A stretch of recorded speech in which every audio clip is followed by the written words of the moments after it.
This is Transformers 96 here with another video review. This time we have the Star Wars Rogue One Disney Store exclusive Elite Series Baze Malbus. Possibly mispronounced his name a bit there, but here's Baze. Quite excited to get this figure. I did purchase 4 Elite Series figures today. Do plan to get the rest, but I want to wait until I can get them on a bit of a discount. And I will be reviewing all 4 that I picked up today on Force Friday. So I've reviewed 2 so far. I have 1 more to go, and yeah, let's get into it. So talking about the box, I'll briefly touch on this because I've been saying it in all of my reviews. The box has changed, not the shape or design, but now there is a different color scheme. It is blue, and inside the box it does have a black speckling effect to it on the blue, which is different from the past Elite Series figures, which have just been plain red. And then the box is obviously outlined in a metallic blue instead of the metallic red like the last one. So I really do love the design of these boxes. I have since the Elite Series started, so I am glad that they stayed with them, and I do like the fact that they changed up the color. I think that definitely helps them stay kind of fresh and kind of interesting, you know. I hope that, like, for Star Wars 8 they have like green packages. That would be pretty awesome.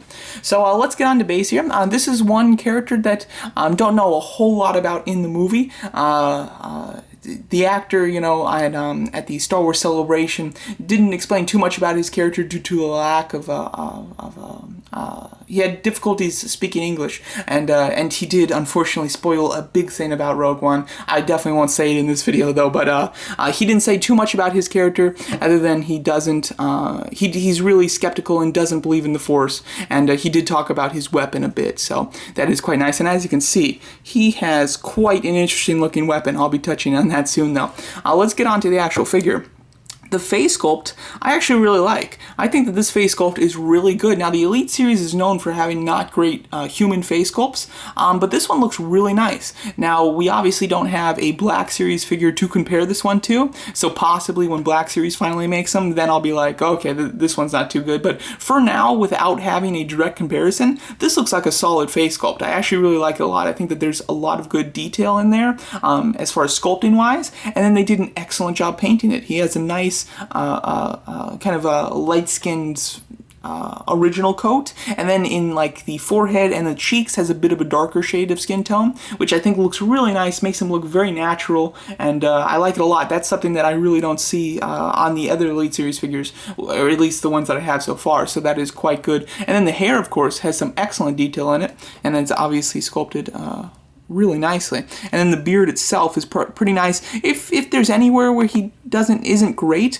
it is the beard, because it can kind of look messy, but that's it really only if you're looking close up at it. From a normal distance and just looking at it yourself, it actually the messiness kind of looks natural. So I really like this head sculpt. I think that they did a really good job. Like, you compare it to what I consider the worst Elite Series head sculpt, which is Poe Dameron. I mean, look at these two. They definitely don't even look like they're from the same company. So really, props for, does Hasbro even make these? I don't know. Props to the Disney Store, who knows.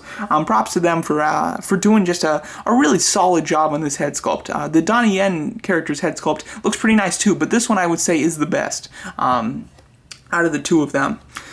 Going over the actual costume, it is quite nice as well. He's got quite a baggy costume on, and I think that's represented pretty nicely there. He does come across looking really kind of chunky, and I know that his clothing kind of is supposed to do that, but I wish that they had more lines, like physical large lines in there, to really accentuate the fact that it is just the clothing, you know. But it does still look quite nice, and the paintwork on it is pretty good too. It's a tan with a bit of like a brownish or a grayish wash into it, which I do like. I like the fact that there's a bit of dimension in the coloring. He does have a red kind of stripe on his arm there, which does not look good. Really disappointed in that, but it is a very small thing. He does have an armor bit, which is red and does have black wash into it. The armor around his torso is red, but it has black only like on the edges, which I think looks really nice. That does look quite good. And then that same type of detailing extends itself to the rest of the figure, which I think is pretty nice. He does have this backpack. This backpack is not attached to him in package. Once you get him out, you'll be able to attach it to him, and there's a peg that goes in his back right there, and then another, as you can see, long peg that goes into basically the back of the neck area. And it is kind of like this this tank, this fuel cell, I'll call it. That's red, has some silver on it, bit of gold, and has like a pipe that's sticking out with a hole in it. You know, I don't know what this stuff is. And then a bit of a cloth like draped down. This is a really hard plastic. It's definitely not die cast. And then he does have like this. This is really cool. I love the way that the gun is connected to it. I don't know what you call this, like an ammo pack, something like that, but it's like connected to it. So who knows? Like, well, we've seen him shoot this. It does just shoot like a laser. But maybe they'll do something to explain what type of laser it shoots. Although I doubt that they will, but that would be pretty cool. The gun itself does look really nice. It's silver, which has some kind of darker gray washed into it, and then has red and black highlights on it, which is really nice. And it is not detachable, so you can't detach it from the hose. At least from what I'm aware, it's not detachable. Possibly it is, but I don't think that it is. My biggest complaint is that he doesn't hold it well.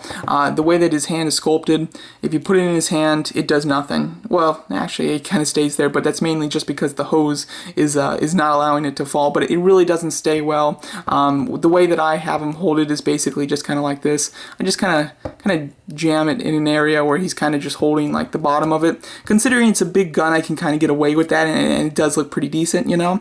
If it was like a little handgun, that would not work, but for this kind of large gun, I think that does look pretty decent. But it is a shame that he doesn't hold it well, and he obviously can't hold it with two hands due to the fact that the Elite Series figures do not have swivels at the biceps or elbows, which would allow him to hold it with two hands. As far as the weight goes, he is very heavy. I'd probably say from the packages that he was the heaviest out of the 4 figures that I purchased today, and it's kind of because, obviously, with his baggy clothes, he's a bigger character, and then he does have a big accessory. Now, the accessory is not die-cast. The accessory is completely plastic. The head, hands, and feet are definitely plastic, and then the rest of him should be die-cast. Little things that are, like, attached to the figure, like the belt, I believe, yeah, that's definitely plastic. These things, I believe that this thing that's stuck on there is just plastic as well, and then this piece of armor, that's plastic too. So, but the base clothing is all die cast, and that does make him very heavy, but he is quite stable. As far as articulation goes, he has a ball jointed head. It's very hindered due to the fact that he has a large kind of collar piece, and he has big hair that hangs down, so he can swivel side to side quite nicely, although much more to this side due to the fact that this piece of hair gets stuck on this, and then looking down and up like barely at all.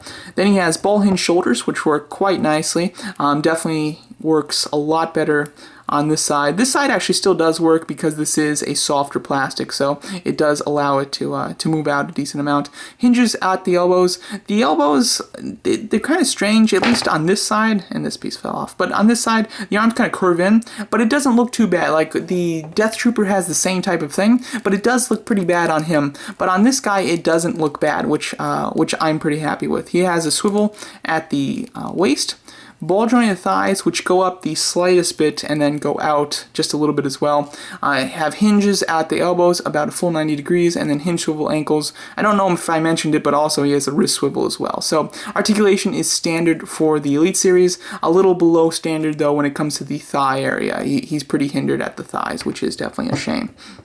Doing a little comparison here, his character and Donnie Yen are somewhat friends, or at least they kind of team up for the movie at least. So let me give you a comparison with him and Donnie Yen. So sorry I don't know Donnie Yen's character's name. I really haven't learned it quite yet, but that's just kind of how I refer to them. So they look quite nice together. I think that they make for a good team, and I am happy that I did pick up both of them at the same time. They just they look like a solid team together. So very happy with that. So this figure, I actually like it quite a bit. This one, I don't know how necessary it is. He is going to be a member on Jyn Erso's team. However, I believe that he'll play a relatively small role as a member on the team. He's definitely not one of the main ones.